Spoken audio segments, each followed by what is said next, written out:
Olá pessoal, seja bem-vindo aqui ao canal do curso Menelau. Olha só, hoje nós vamos debater um tema de redação e mostrar uma redação feita sobre um assunto muito interessante: consumismo e ostentação, do ser ao ter, chegando ao aparecer.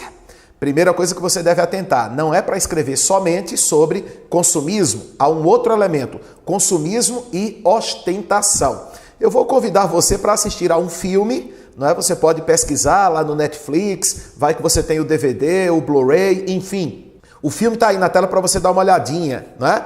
O Diabo Veste Prada é um filme que trata dessa temática do consumismo. A Anne Hathaway, né, que ficou famosa com o papel da Mulher Gato na trilogia de O Cavaleiro das Trevas, é uma jovem que conseguiu um emprego na Runaway Magazine, a mais importante revista de moda de Nova York. E ela passa a trabalhar como assistente da Miranda Priestly, né, interpretada pela grande Meryl Streep, principal executiva da revista. E aí ela vai perceber que a convivência é difícil com alguém que ostenta o tempo todo. Então, é uma comédia de 2006, O Diabo Veste Prada, bem interessante, que você pode curtir para pensar um pouquinho sobre o assunto. Para a gente também pensar de forma séria sobre o assunto, eu trago para você um pensador alemão, o Erich Fromm, que tem uma obra chamada Ter ou Ser, uma obra referência sobre este assunto. Nessa obra, o Erich Fromm chega à conclusão de que um ponto de partida se impõe para o restabelecimento da essência humana, o esvaziamento total do indivíduo material e espiritual.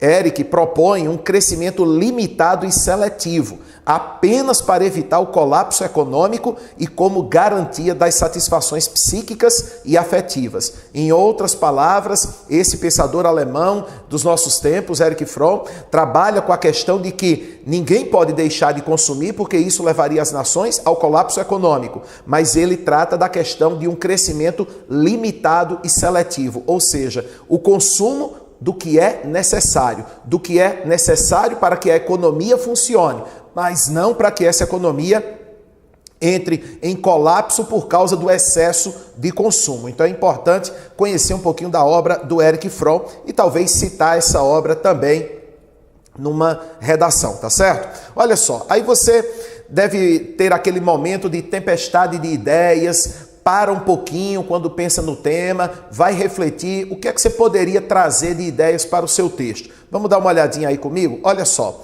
você pode falar do valor das marcas, não é? O valor que as marcas têm na sociedade moderna, o quanto vale usar uma calça de marca famosa, ter um celular de marca famosa, o quanto se paga para isso e o quanto isso traz de status social para o indivíduo. A necessidade de viver de aparências, refletir um pouco sobre esse mundo moderno em que o sucesso é imperativo, não é? O mundo exige sucesso de todo mundo e, claro, a aparência passa a ser sinônimo de status e de sucesso. Refletir um pouquinho sobre as redes sociais, o compartilhamento da felicidade nas redes sociais, no Facebook, no Instagram, todo mundo postando fotos normalmente num estado de felicidade, não é? Muitas vezes um estado surreal de felicidade, e as consequências disso, muitas vezes, o endividamento de quem vive de aparências, as angústias, as frustrações. Do ponto de vista artístico, pensar um pouquinho no funk, que tem hoje um subgênero, que é o funk ostentação, com um discurso de que o indivíduo só é feliz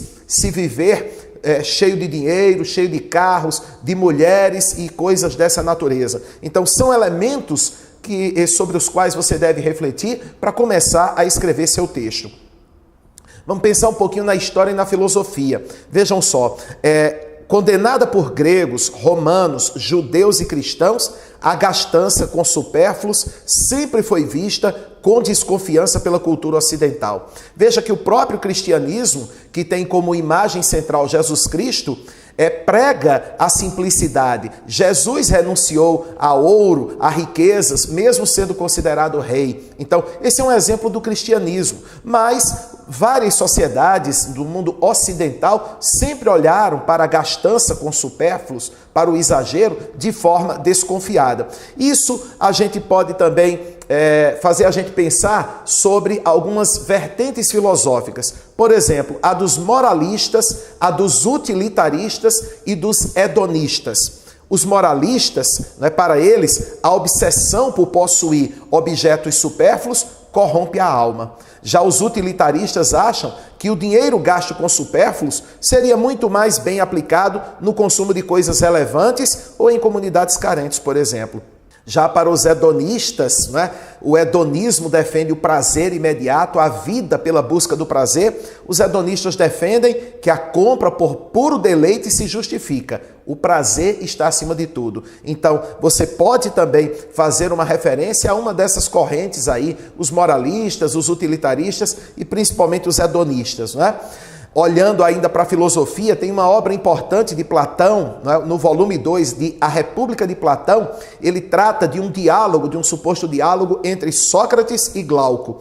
E nesse diálogo, Sócrates defende que as pessoas deveriam consumir apenas as coisas necessárias. Seria assim na cidade verdadeira por ele imaginada. Já Glauco foi um precursor de David Hume, um filósofo britânico do século XVIII, baluarte do luxo como fonte de prazeres convivais e aprimoramento da humanidade, já que, segundo Hume, perseguir o luxo estimula os menos abonados a subir na vida e melhorar seu poder de compra. Essa visão socrática, por exemplo, de que só se deve consumir o necessário, de que devemos evitar o consumo de coisas supérfluas, bate com essa ideia de gregos, de judeus e uma ideia também difundida pelo cristianismo.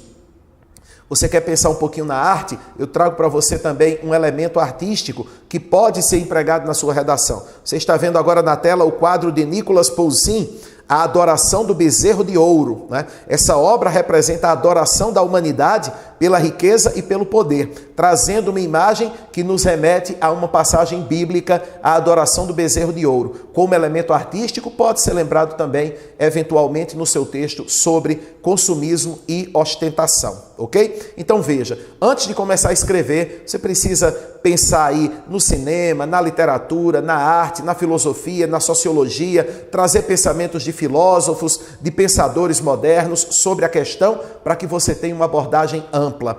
É a hora, então, de começar a escrever. Primeira coisa, tente montar um esquema do que você vai fazer. Eu te mostro um exemplo aqui. Olha comigo na tela. Você tem ali a aparência como sinônimo de status e sucesso. Causas disso: necessidade de viver de aparências, a ostentação como sinônimo de felicidade, o mundo em que o sucesso é imperativo. Exemplos dessas situações: o valor das marcas, as redes sociais e o compartilhamento da felicidade, o funk ostentação, o crime que também é ostentado nas redes sociais, as consequências dessa busca desenfreada pelo status, pelo sucesso através da aparência, as angústias, as frustrações e o endividamento, tá? Então veja, colocado tudo isso, é hora de colocar a mão na massa e começar a escrever. Então vamos lá, construindo o texto do ser ao ter, chegando ao aparecer. Sociedade de consumo, de comunicação e de ostentação. Vamos dar uma olhadinha agora então na introdução do texto. Olha só. Numa sociedade de consumo não basta apenas ter, é preciso exibir o que se tem. Por causa disso, a aparência virou sinônimo de status e sucesso. Para alguns, entretanto, a necessidade de viver de aparências tem como consequência o endividamento e uma vida de angústias e frustrações. Eu quero que você observe direitinho o parágrafo de introdução. Veja, é de bom tom que você construa esse parágrafo em 3 períodos, 3 frases completas, tá certo? Isso vai dar mais ou menos 5 ou 6 linhas no seu texto. Olha comigo de volta. A frase inicial: numa sociedade de consumo não basta apenas ter, é preciso exibir o que se tem. Essa é a tese. Depois eu elenco uma causa. Por causa disso, a aparência virou sinônimo de status e sucesso. Mas há consequências. Para alguns, entretanto, a necessidade de viver de aparências tem como consequência o endividamento e uma vida de angústias e frustrações. Ou seja, você monta a introdução para falar um pouquinho das causas e das consequências. Vamos ao primeiro parágrafo de desenvolvimento. É fato, o mundo moderno exige o sucesso a qualquer preço. Mas não apenas isso, o sucesso só tem valor se estiver exposto na internet, nas colunas sociais ou na TV. Essa parte que está destacada aí para você é o que a gente chama de tópico frasal. É o ponto central do parágrafo, é a ideia que vai guiar esse parágrafo. Vamos continuar. O hedonismo, que justificaria a compra por puro prazer para a satisfação individual, ganha novas formas. É preciso impressionar os outros para que reconheçam nossa felicidade, pois só assim ela se completa. Nas famílias, muitos pais, sem tempo de educar, compram o amor filial com presentes e mais presentes. Não basta que a menina tenha uma boneca, é preciso que a boneca seja muito mais bonita e cara que as das amiguinhas. Nos eventos conhecidos como rolezinhos, o que os jovens buscam é o reconhecimento social, que lhes é negado por suas condições financeiras. Observe a estrutura do parágrafo. Primeiro, o tópico frasal, a ideia que está sendo defendida. Depois, a vertente da filosofia. Você trata do hedonismo. Em seguida, você traz exemplos. O caso do pai que compra a boneca e quer comprar a boneca mais cara para a filha. E o evento dos rolezinhos, que foi bastante noticiado há 2, 3 anos, em que jovens da periferia literalmente invadiam grandes shopping centers, mas para mostrar sua arte, para mostrar a sua existência, para ganhar visibilidade social. Vamos para o terceiro parágrafo.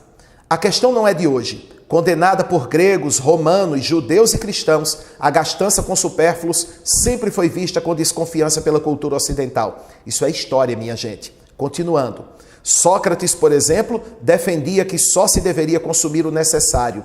E aí, filosofia. Você traz um exemplo de um filósofo para corroborar o que você disse anteriormente. E agora vem a ideia central do parágrafo. Contradizendo o pensamento socrático, muitos hoje se endividam e se frustram ao perceberem que o status social não é de graça. Então essa parte destacada é a ideia central do parágrafo. E agora eu vou colocar exemplos para reforçar essa tese. Órgãos como o Sistema de Proteção ao Crédito, SPC, informam que mais de 50% dos brasileiros estão endividados. Mas nessa nova sociedade de consumo, o indivíduo só é se tem ou se exibe o que tem. Cantado por MCs em bailes funk, ou mesmo exibido por bandidos que lograram êxito em suas ações criminosas, o sucesso se resume à aquisição de bens materiais ou à exibição deles. Ou seja, não basta consumir, é preciso exibir. Não basta comprar, é preciso ostentar. Lembre-se que estamos tratando de consumismo e ostentação. Você não pode esquecer a vertente da ostentação. Vamos para a conclusão? Olha comigo.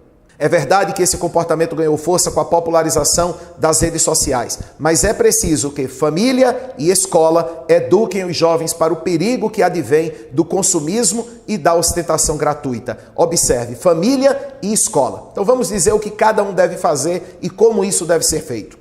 Nas escolas, é preciso trabalhar a matemática financeira desde cedo, para que as crianças se tornem jovens e adultos responsáveis com o dinheiro. E as famílias, a maior referência para quem ainda não amadureceu, precisam aprender que não se conquistam filhos com presentes e mais presentes. Campanhas midiáticas e governamentais podem ajudar nesse processo contínuo de educação. E depois de colocar a proposta, vem o pensamento para fechar o seu texto, para ele não ficar com um final abrupto. Então olha lá o fechamento. Os limites financeiros são essenciais para o desenvolvimento do indivíduo como membro de uma sociedade de consumo. E o consumo consciente é necessário ao desenvolvimento do indivíduo e da própria saúde econômica do país. Então, observe que o texto tratou da questão histórica, tratou da filosofia, trouxe exemplos do dia a dia, referência à arte, no caso o funk e ostentação, ou seja, tem uma discussão bem abrangente, que é isso que se procura no Enem. Então, olho vivo na introdução, para montar bem uma introdução, para observar o tópico frasal de cada parágrafo e, na conclusão, claro, estabelecer quem deve fazer o quê. No caso aqui, a família e a escola foram as instituições a que nos referimos, beleza? Eu conto sempre com a sua audiência aqui para assistir às nossas aulas. Qualquer dúvida sobre o nosso curso, acesse o nosso site, está aqui na tela, professormenelau.com.br, e indique para os seus amigos o nosso curso, youtube.com/curso Menelau. Afinal, a gente vai te levar para a universidade. Valeu, galera!